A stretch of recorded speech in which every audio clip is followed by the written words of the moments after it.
하나님의 크신 은총과 평강이 오늘도 살아가는 삶의 자리마다 충만히 임하시기를 기원합니다. 기도하겠습니다. 하나님 아버지, 우리가 허락받은 한 주를 정리하는 귀한 날을 또 우리가 맞이했습니다. 지난주 예배로 시작하여 또 흩어진 교회로 삶의 자리로 파송받아 살아왔던 지난 날들을 돌아볼 때에 부끄러움도 많고 또 하나님 앞에 송구스러운 것도 많지만 그럼에도 불구하고 우리를 긍휼히 여기사 여기까지 지켜주신 것을 감사합니다.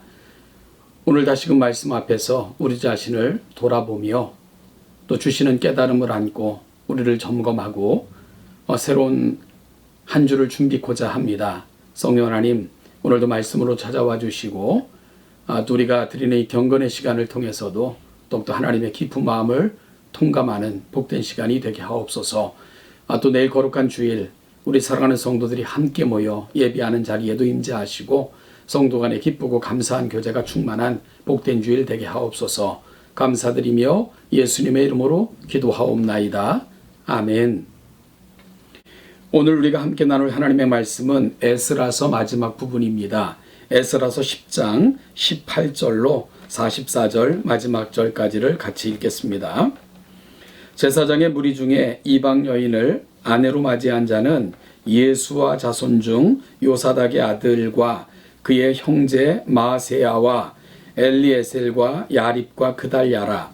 그들이 다 손을 잡아 맹세하여 그들의 아내를 내보내기로 하고 또 그 죄로 말미암아 순양 한 마리를 속건제로 드렸으며 또 임멜 자손 중에서는 하나니와 스바디아요, 하림 자손 중에서는 마세야와 엘리야요, 스마야와 여히엘과 우시야요, 바수울 자손 중에서는 엘류에네와 마세야와 이스마엘과 느다넬과 요사밧과 엘리사였더라.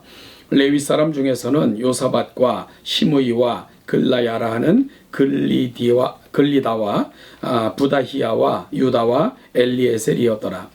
노리하는 자 중에서는 엘리아십이요, 문지기 중에서는 살룸과 델렘과 우리였더라. 이스라엘 중에서는 바로스 자손 중에서는 라메아와 이시야와 말기야와 미안민과 엘르아살과 말기야와 분하야요. 엘람 자손 중에서는 마따냐와 스가랴와 여히엘과 압디와 여레못과 엘리야요. 삿두 자손 중에서는 엘류에네와 엘리아십과 마따냐와 여레못과 사밧과 아시사요. 베베 자손 중에서는 여호하난과 하나냐와 삽베와 아들레요. 바니 자손 중에서는 무술람과 말룩과 아다야와 야숫과 스알과 여레못이요. 바한 모압 자손 중에서는 안나와 글랄과 분하야와 마세야와 마따냐와 부살렐과 빈누이와 문하세요. 하림 자손 중에서는 엘리에셀과 이스야와 말기야와 스마야와 시몬과 베냐민과 말룩과 스마랴요. 하숨 자손 중에서는 마뜨네와 마따따와 사밧과 엘리에셀과 여레메와 문하세와 시므이요. 바니 자손 중에서는 마데와 아므람과 우엘과 분하야와 베디야와 글루히와 와냐와 무레못과 에라십과 마따냐와 마뜨네와 야수와 바니와 빈누이와 시므이와 셀렘야와 나단과 아다야와 막나드베와 사세와 사레와 아사렐과 셀리에마와 스마랴와 살룸과 아마랴와 요셉이요. 느보 자손 중에서는 여이엘과 마띠디야와 사밧과 스비네와 이또와 요엘과 분하야더라. 이상은 모두 이방 여인을 아내로 맞이한 자라. 그 중에는 자녀를 낳은 여인도 있었더라. 바벨론 포로 생활에서 예루살렘으로 돌아온 이스라엘 백성들은 이방 여인과 결혼함으로 순수한 하나님의 선민의 자격을 잃어버린 자신들을 영적으로 재건하는 일로 에스라서를 마치고 있는데요.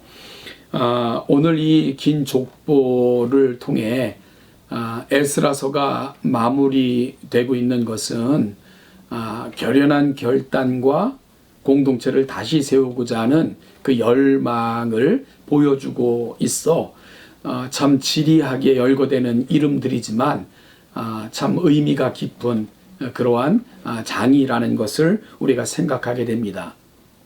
어제도 말씀을 드렸지만 이방 여인과 통혼한다는 것, 그것은 하나님께서 남은 자들처럼 돌려보내신 자들, 거룩한 씨가 이 땅에서 사라진다는 것을 의미했기에 에스라는 매우 심각하게 이 문제를 제시했고요.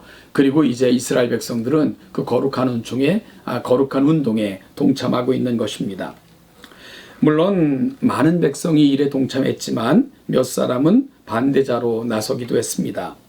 그러나 이방 여인과 결혼한 사건이 하나님 앞에서 중대한 사안이었기에 반대 세력은 그리 크지 않았고, 반대 세력이 있었다 해도 힘을 발휘할 수는 없었습니다. 그리고 무엇보다도 하나님의 거룩한 뜻을 이루기 위한 열심은 이를 반대하는 사람들을 넘어서고 있음을 보게 됩니다. 그리고 하나님께서는 역시 친히 이 일을 이루어 가시는 분이신 것을 알게 되고요. 에스라는 이방 여인을 아내로 맞이한 사람들이 맹세한 대로 그들을 내어보내기 위해 지체치 않았습니다. 각 가문의 계보마다 한 사람씩을 정해 우두머리로 세워 책임을 지우고 일할 수 있도록 모든 일을 그들에게 위임해 주었습니다. 3개월에 걸쳐 조사된 통혼자의 명단이 18절부터 44절까지 열거되어 있습니다. 모두 114명이나 되는 사람들이 하나님의 백성의 신분을 저버리고 이방 여인을 아내로 맞이하는 죄를 범했음을 밝혀낸 것입니다.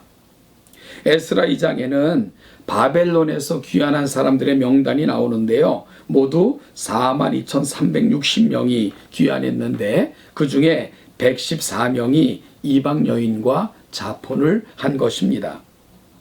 성경에는 수많은 명단이 등장을 합니다. 그러나 오늘 등장한 명단에 들어간 사람들은 결코 자랑할 수 없는 명단에 포함된 사람들일 것입니다. 왜냐하면 이들은 포로 생활 이후 하나님의 언약을 좇는 선민답게 순결한 거룩한 백성의 자격을 갖추고 살아야 했지만 그들은 이 신분을 유지하지 못했기 때문입니다. 그리고 그들을 왜 고쳐 다시금 고국으로 돌아오게 하셨는가에 대한 깊은 성찰이 그들 속에서 점점 희미해져 이 같은 결과에 이른 자들이기 때문입니다. 그들의 잘못은 하나님께서 당신의 백성으로 이스라엘을 선택하시고 그들을 하나님 백성 뿌리로 만드셔서 결국은 세상을 구원하시려는 거룩한 도구라는 것에 대한 망각과도 관계되어 있는 것이기에 이는 결코 가벼운 일이 아니었습니다. 오늘 발표된 명단에는 제사장의 무리가 포함되어 있고요. 레위 사람들도 포함되어 있고 노래하는 자들로 선택된 사람들도 포함되어 있죠. 여러분이들은 백성을 영적으로 이끌어야 되는 영적 지도자들이었습니다. 일반 백성이 아니라 민족들에게 영적으로 모범을 보여야 할 지도를 감당해야 될 그런 사람들이었는데 하나님의 뜻을 따라 행하기보다는 시대에 편승하고 시류에 편류한 그런 어리석은 일들을 감당함으로 백성들의 마음을 떠나게 하는 그런 역할을 했을 것으로 추정할 수 있습니다. 여러분, 그럼에도 불구하고 오늘 명단에 포함된 사람들은 오히려 소망이 있습니다. 이들이 명단에 포함되어 있다는 것은 자신들의 죄를 드러내었다는 것을 말하며 그러면 거기에는 기회가 주어지기 때문입니다. 치유의 기회가 말입니다. 문제는 이를 부정하고 자신을 드러내기를 거절하고 공동체 일원으로 거룩한 삶을 살기로 결정하는 일에 빠진 사람들이나 이 일을 거절한 사람들이 더 큰 문제인 것이지요. 하나님은 통회하는 심령을 외면치 않으시고요. 그런 자들의 제사를 거절하지 않으십니다. 그래서 이 사실을 알았기에 사도 요한은 이렇게 외친 것이지요. 만일 누구든지 자신의 죄를 자백하면 하나님은 미쁘시고 이로오사 우리 죄를 사하시고 모든 불의에서 깨끗게 하실 것이라 라고 말한 것도 바로 그런 연유입니다. 오늘 에스라서 마지막 본문을 통해 기억해야 할 것은 그리스도인 우리가 하나님의 일을 반대하는 자의 자리에 서 있는 것은 혹시 아닌가? 혹은 하나님께서 여러 가지 방법으로 우리 인생들 가운데 찾아오실 때 우리는 죄 가운데 숨거나 우리 자신을 드러내기를 두려워하거나 아니면은 내 자신을 하나님의 은혜 앞으로 나아가는 것을 거절하고 있는 것은 혹시 아닌가 돌아볼 필요가 분명히 있을 것입니다.